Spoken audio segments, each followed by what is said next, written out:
This presentation introduces you to the world of brand management. Why do we need something called brand management? Well, for most organisations, the majority of their time isn't spent creating their brand, but managing it. And this usually operates at two levels: brand managers who manage a particular product, for instance, Dove, and brand directors who look after the whole organisation's brand, for instance, Unilever, the owner of Dove. But they have the same goal, which is to optimise the meaning of their brand in the minds of people and therefore maximise the value of their brand to their organisation. They aim to increase what's called their brand equity.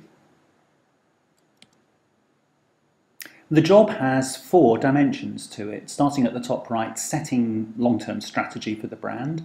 Then, second, defining and keeping up to date what the brand wants to stand for. Third, managing product innovation and brand communication, and that's probably the biggest part of the job. And then fourth, measuring the performance of the brand and changing strategy if necessary to improve that performance. And brand managers use particular tools. So at the top right, they often have a brand governance system that makes sure that there is a strong link between the business strategy and the brand strategy. Brand governance meaning that senior people in the organisation are involved in big decisions about the brand. In order to define the meaning of the brand, bottom right, they have brand books and brand building plans that are shared around the organisation. Brand books tend to explain what it is that the brand wants to stand for.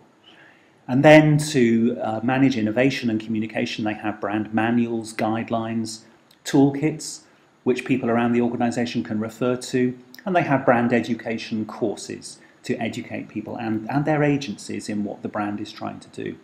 And then finally, to measure the performance of the brand, top left, they have brand metric systems of various kinds. And organisations have choices in how they manage their brands. They can do it explicitly with really detailed brand manuals, or implicitly through a sort of widely understood spirit. They can do it in a very tight way, highly controlled from the top down, or a very loose way with a lot of freedom at local level. And they can do it in a relatively static way with a lot of emphasis on consistency from one year to the next, or they can do it in a dynamic way with an appetite for constant change. So if you pick a brand that you know, how would you say it's managed on each of these three dimensions?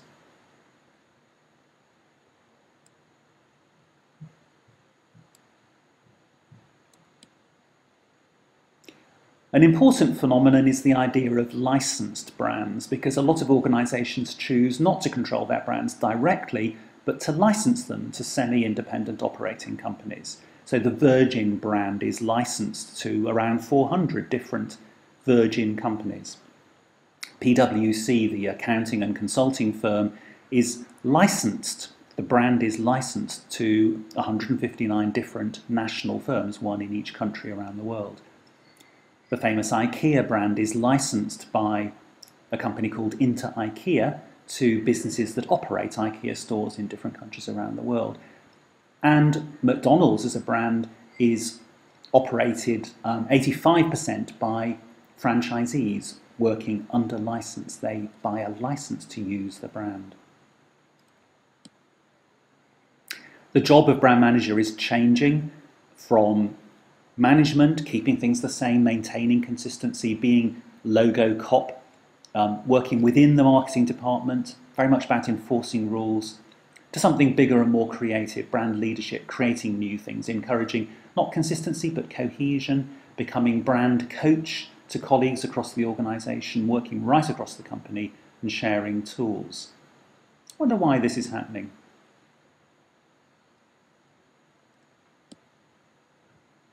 But if you want to find out more about brand leadership, this book by David Archer is a very comprehensive guide.